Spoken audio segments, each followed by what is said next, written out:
Hello students, welcome to my YouTube channel. Today I am going to teach you the poem upon Westminster Bridge that is composed by William Wordsworth.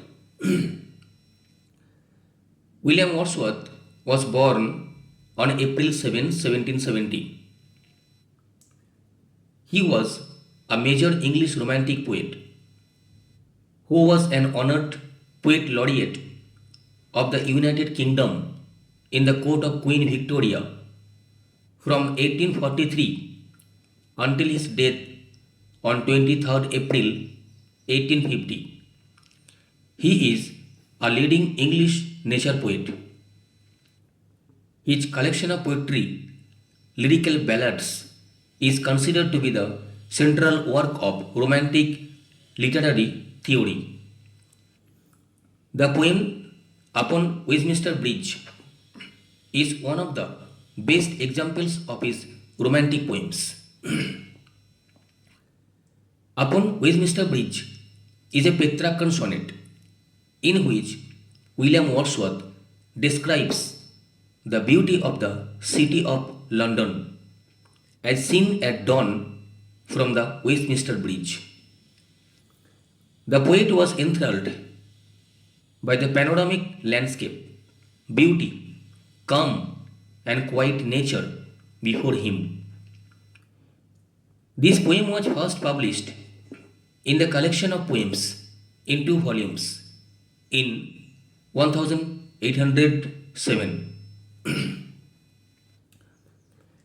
The name of the poem is Upon Westminster Bridge.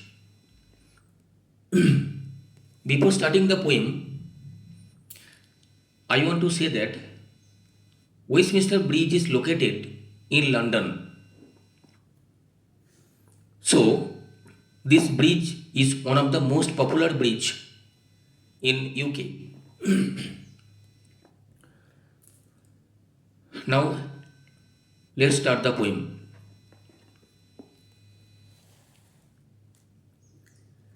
Earth has not anything to show more fair. Dull would he be of soul who could pass by. A sight so touching in its majesty. This city now doth like a garment wear. The beauty of the morning, silent bare. Ships, towers, domes, theatres, and temples lie open unto the fields and to the sky, all bright and glittering in the smokeless air. Never did sun more beautifully steep in his first splendor, valley, rock, or hill. Never saw I, never felt a calm so deep. The river glide at his own sweet will. Dear God, the very houses seem asleep, and all that mighty heart is lying still.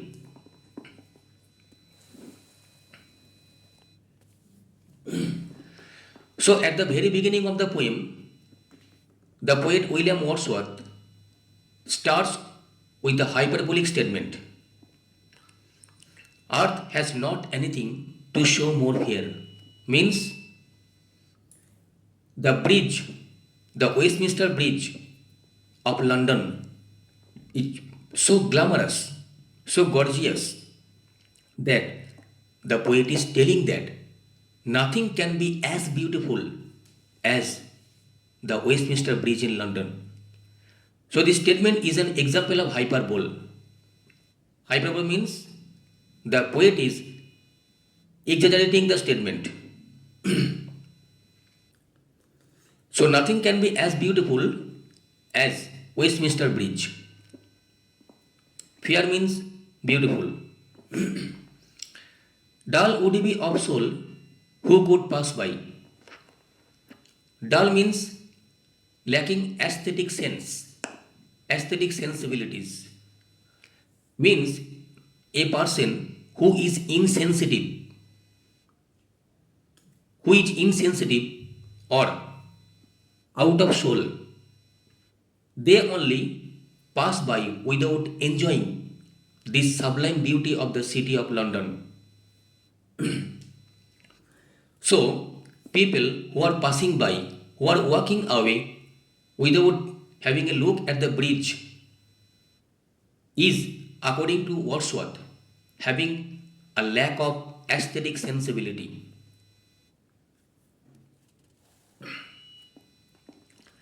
A sight so touching in its majesty.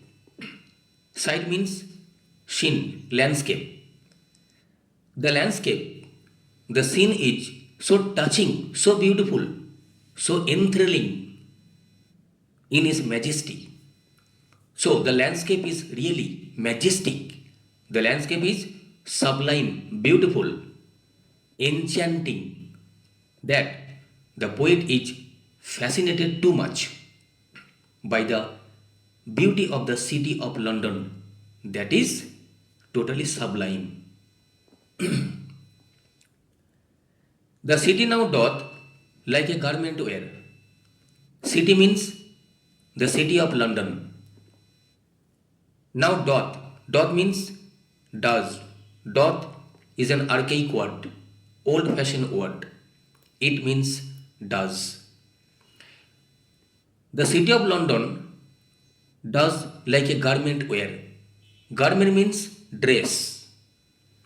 So, the poet is thinking that the city of London is wearing the garment, the dress. So, this line is an example of simile because like has been used in the sentence. This line is also an instance of personification because a city cannot put on dress. We can put on dress, but it is not possible for a city to wear dress. That's why this line is an example of personification. The beauty of the morning, silent bare. So, the beauty of the morning in the city of London is really silent and bare. Why silent? Because the time is early morning. And in the early morning, there is no vehicular movement. There is no traffic. There is no movement of the boats or the people on the road or in the river. That's why the place is full of silence. A complete silence permeates the city at dawn. Bare means empty. The place is empty. There is no sound and there is not a single person. That's why William Wordsworth is telling that the whole city is totally silent, noiseless. Ships, towers, domes, theatres, and temples lie open unto the hills and to the sky. Means, question may come, what are the objects as has been mentioned in the poem by William Wordsworth? So, the objects of nature as has been mentioned by Wordsworth in the poem are ships, towers, domes, theatres, temples. So these are the natural objects. They are lying open unto the hills and to the sky. So they are lying under the open sky, all bright and glittering in the smokeless air. Say all the objects of nature are looking bright and glittering, shining in the sunlight and in the smokeless air. Air means here environment. So why is this place is smokeless? Smokeless means the place is free from pollution. That's why the poet is telling that the air is smokeless because there is no industry, no factory, and in the early morning, no industry, no factory is working. So, smoke is not coming out of the chimney. That's why the air is smokeless.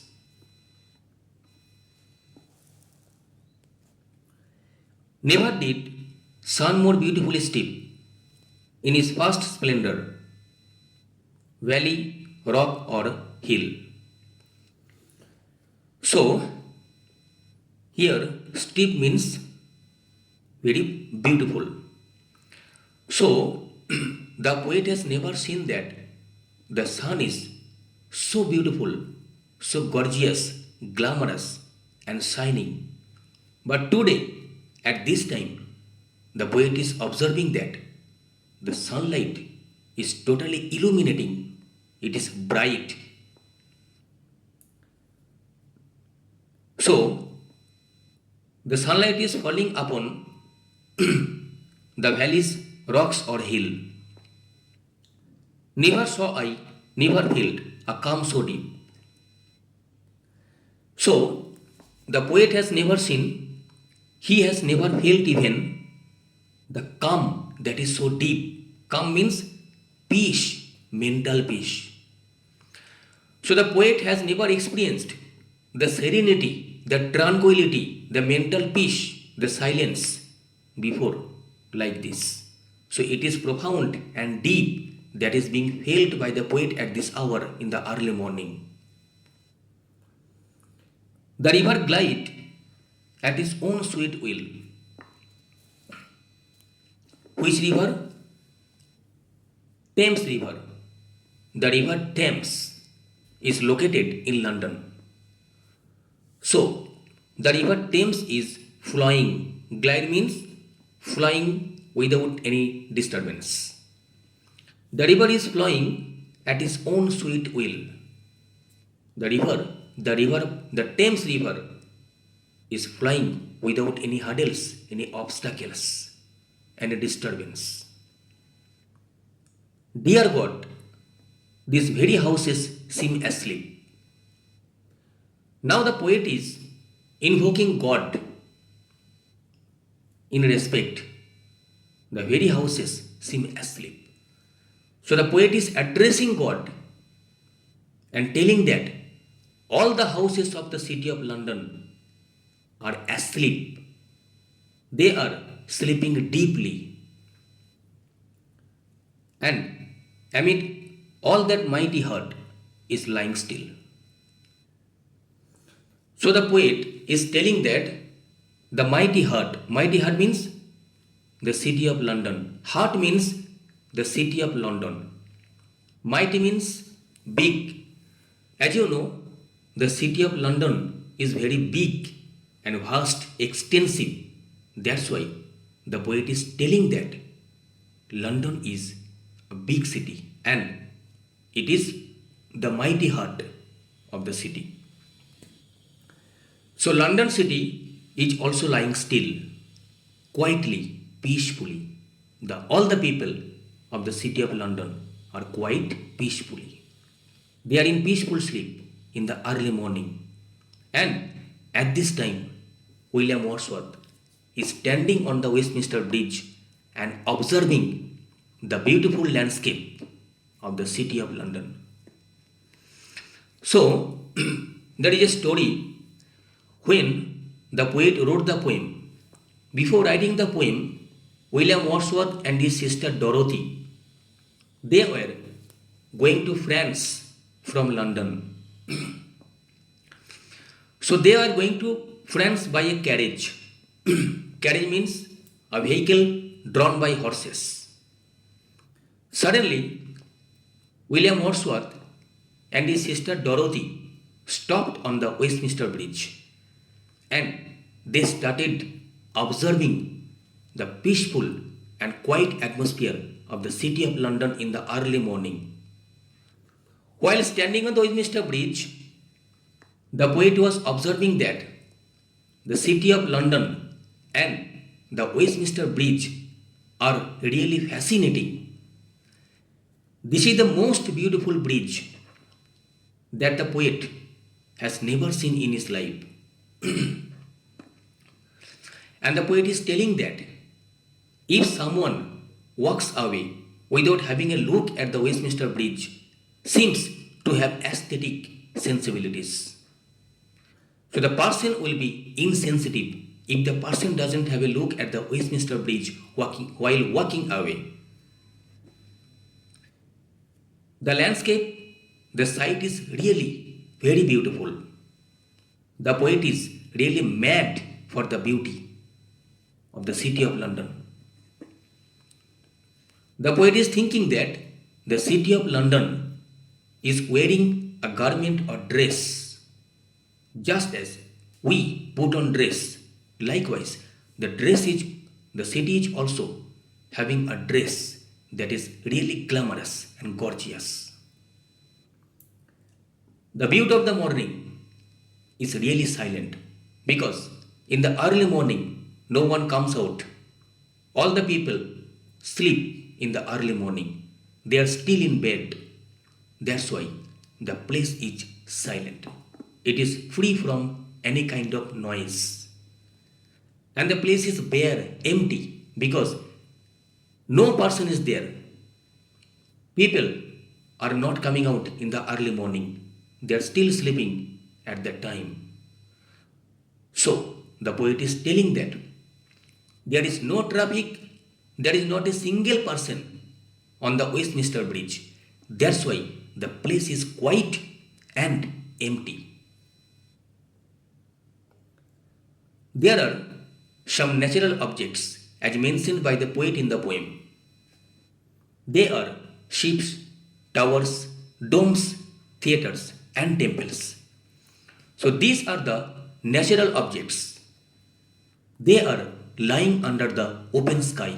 As the poet is standing on the Westminster Bridge, he is observing the natural objects and he is describing the objects in his own style. The poet has never seen such a beautiful sun as is being experienced by him at this time in the early morning.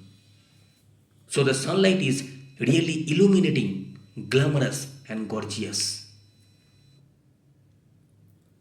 And the sunlight is coming and falling on the valley, rock or hill. So all the objects of nature are illuminated with the bright sunbeam, with the bright light of the sun. So all the things are mixed up with the sunlight, giving an illuminating sight to the eyes of the poet. The poet has never seen such a deep calmness. This is the first time he is going to experience this type of profound silence and mental peace that he has never experienced in his life before. And when he was standing and watching the sight, at that time, the Thames River is flowing at its own sweet will. The river is flowing independently, without any hurdles or obstacles, without any disturbance. The river is flowing smoothly, spontaneously. And at the end of the poem, we can see that the poet is invoking God. The poet is addressing God, the Father, the Almighty, that all the houses in the city of London are sleeping at this hour of early morning. And all that mighty heart is lying still. Mighty heart means the city of London. And the city of London is still lying, sleeping peacefully. So, all the people of the city of London are sleeping blissfully and peacefully. So, this is the poem. And as you know, there are some of the poetic devices. The first line, earth has not anything to show more fear, is an example of hyperbole. The city now doth like a garment wear, is an example of simile as well as personification. Never did sun more beautifully steep. This line is an example of inversion. Never saw I, never felt a calm so deep. This line is an example of inversion.